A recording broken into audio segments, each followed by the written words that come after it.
방위사업청이 K2 흡표 전차에 국산 변속기를 적용하는 방안을 6년 만에 재추진하면서 전차 3차 양산에 국산 파워팩이 장착돼 수출길이 열릴지 주목된다. 파워팩은 엔진과 변속기, 냉각 장치를 통칭하는 용어로 전차의 심장으로 통한다. K2 흡표 전차는 K9 자주포와 함께 국산 명품 무기로 꼽히지만 파워팩을 완전 국산화하지 못하면서 수출에 걸림돌이 되었다. 엔진은 두산중공업이 국산화에 성공했지만 S&T중공업이 맡은 변속기는 내구도 테스트를 통과하지 못하면서 독일 랭크사 제품을 쓰고 있다. 이 때문에 수출 대상국과 협의해서 독일 측의 승인도 구해야 했다. 28일 관련 업계에 따르면 최근 방사청은 형상통제심의회를 통해 국산 변속기 등과 관련한 국방규격을 개정했다. 개정된 국방규격은 내구도 결함의 정의와 최초 생산품 검사의 재검사 방법 등을 구체화했다.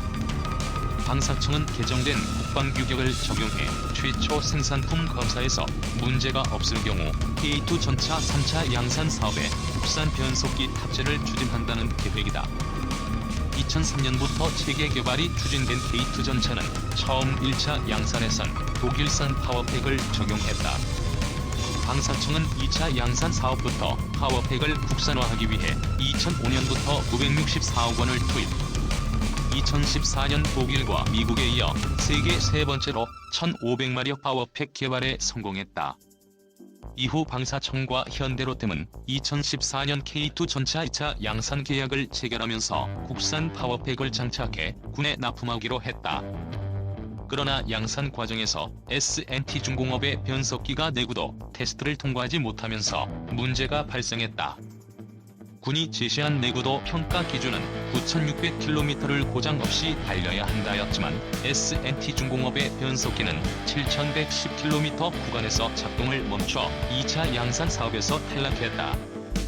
방사청은 이후 2018년 국산 엔진과 독일산 변속기를 조합한 혼합 파워팩을 탑재하기로 결정했다. 지난해 6월부터 2차 양산품 106대가 순차적으로 양산돼 실전에 배치되고 있다. 파워팩 국산화에 실패하면서 2차 양산 사업은 지연됐다. 이 영향으로 현대로템, 두산인프라코어, S&T중공업 등을 비롯한 많은 연관업체들이 피해를 입었다. 현재 납품 대금 및 계약 미이행에 따른 보증금을 놓고 업체 간 소송전도 진행 중이다. 그러나 초생산품 내구도 테스트를 충족하지 못한 S&T중공업에 모든 책임을 돌리기도 어렵다. 국산 변속기 내구도 시험 기준과 관련한 국방규격이 모호하다는 비판이 제기되었기 때문이다. 또 개발 과정에서 독일 파워팩은 새 전차로 운용 시험 평가와 개발 시험 평가를 받았지만 국산 파워팩은 이미 운용 시험 평가 3326km와 개발 시험 평가 9643km 이상을 운행한 전차에 시제품을 탑재해 평가를 받아 불공평하다는 지적이 제기된 바 있다. 방산업계에선 9600km를 전차 한 대가 수명을 다할 때까지 달리는 총거리로 평가한다. 독일산 볼트 파손에 의한 고장도 320시간 동안 동작하는 내구도 시험 과정에서 발생했다. 결과적으로 국산 변속기의 최초 생산품 내구도 시험 평가에 모호한 국방규격의 잣대로 가혹한 테스트가 진행된 셈이다. S&T중공업이 억울함을 호소하는 이유다. S&T중공업은 당시 내구도 시험에서 자체 성능에는 문제가 없었음에도 국방규격 해석에 대한 혼선으로 2차 양산분에 국산 파워팩을 탑재하지 못한 것이라며 개발비 등 막대한 손실을 감수해야 했다고 말했다. 방사청은 이 같은 논란을 해소하고 모호한 규정을 합리적으로 개선하기 위해 국방규격을 구체화했다. 변속기 결함 정의에 대해선 기본 기능을 상실하거나 심각한 성능 저하가 발생하여 더 이상 시험을 진행할 수 없는 경우를 말한다라는 내용을 추가했다. 방사청은 K2 전차 3차 양산 사업에는 개정된 국방규격으로 최초 생산품 검사를 수행한다는 방침이다. 검사 결과에 대해 기관별 이견이 발생하면 전문위원들로 구성된 협의체가 판단하고 최초 생산품 검사 결과는 방위사업추진위원회에 보고된다. 위원회는 보고 내용을 토대로 국산 변속기 적용 여부 등을 포함해 K2 전차 3차 양산 계획을 정할 예정이다. 업계에서는 이르면 연내 3차 양산 계약이 이루어질 것으로 보고 있다. K2 흑표가 국산 파워팩을 달고 차양산에 돌입하면 인도네시아, 터키 등을 시작으로 유럽 및 중동으로 수출길이 열릴 것으로 보인다. 인도네시아는 한국산 파워팩을 장착한 K2 전차 수입을 원하는 것으로 알려졌다. 현대로템으로부터 K2 전차 생산 기술을 이전받은 알타이 전차를 생산하는 터키도 파워팩 수입의 골머리를 앓고 있어 한국산 파워팩 도입을 기다리고 있다는 후문이다. 폴란드와 노르웨이도 K2 흑표를 주시하고 있다. 왕정홍 방사청장도 국산 파워팩 장착에 성공하면 K2 흑표 전차의 수출길이 열릴 것으로 기대했다.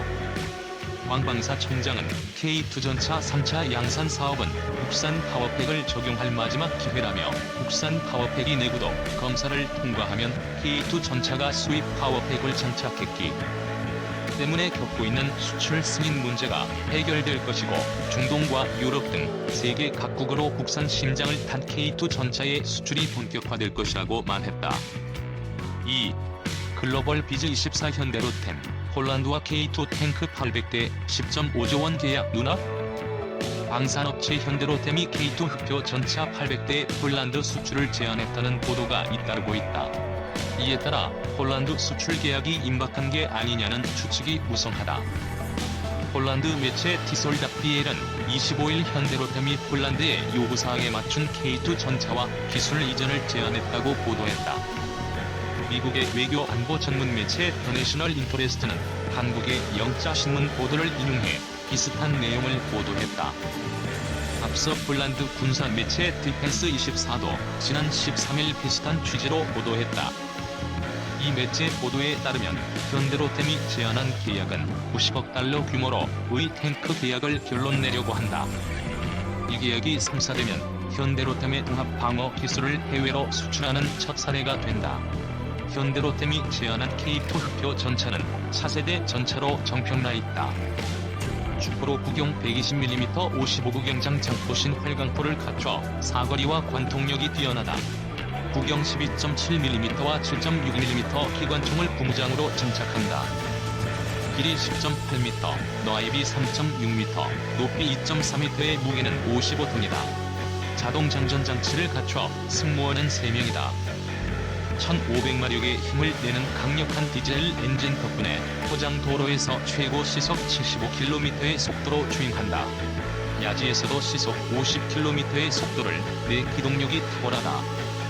또 자동 탐지 추적 기능과 PR 식별 장치, 자동 항법 기능, 미사일과 레이저 경고 장치, 복합연망 발사 장치, 화약 통지기 등을 갖추고 있다. 폭발 반응 장갑 등으로 방어력이 뛰어나다. 잠수도화 장치를 장착할 경우 수심 4.1m의 강도 건널 수 있다. K2 흑표 전차는 현대로템이 한국 육군에 100대를 실전 배치하고 106대를 생산 중일 만큼 능력을 검증받은 전차이다. 앞서 현대로템은 지난 2008년 독일 업체를 제치고 K2 전차를 터키에 수출했다. 폴란드 매체 보도에 따르면 현대로템 대표는 K2 전차의 기능을 자세하게 설명하기 위해 폴란드 국무원을 여러 차례 만났다. 폴란드 정부는 노후 전차 대체를 위해 자체 전차 개발을 선택했다. 그동안 폴란드 차기 전차로 미국의 M1 에이브럼스 전차, 러시아의 T-90, 영국의 챌린저 전차 등이 거론됐는데 폴란드가 자체 개발적으로 선회하면서 K2 전차를 개발해 한국 육군에 납품하고 기술도 이전하겠다는 현대로템은 강력한 경쟁자로 떠올랐다. T9은 현재의 지정학 여건을 감안하면 폴란드가 잠재 적국인 러시아의 전차를 수입하는 것은 불가능하며 영국의 챌린저 2 전차는 수출 성공 사례가 없는 만큼 K2의 경쟁자는 미국의 M1 에이브럼스뿐이라고 주장했다.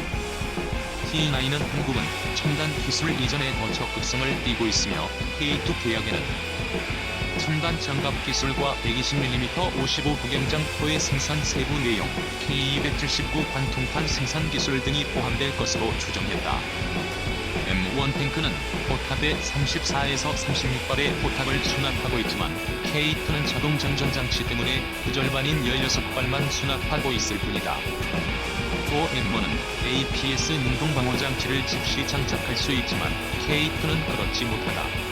그럼에도 K2는 미사일 적군을 알리는 터미네이터를 갖추고 있다. T9은 폴란드고 생산 단가를 낮추기 위해 APS가 없어도 K2를 선택할 것으로 예상했다.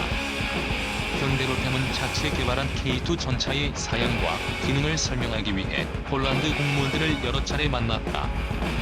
보도에 따르면 폴란드 정부는 현대로템과 협력해 2023년티에 차세대 탱크를 생산할 것으로 알려졌다.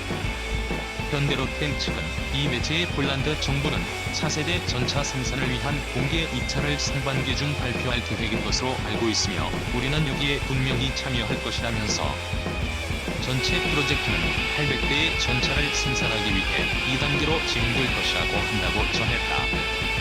현대로템은 이미 지난 2008년 독일 최초로 터키의 K2 탱크를 수출했으며 터키는 현대로템의 K2를 기반으로 알파이 탱크를 생산하고 있다.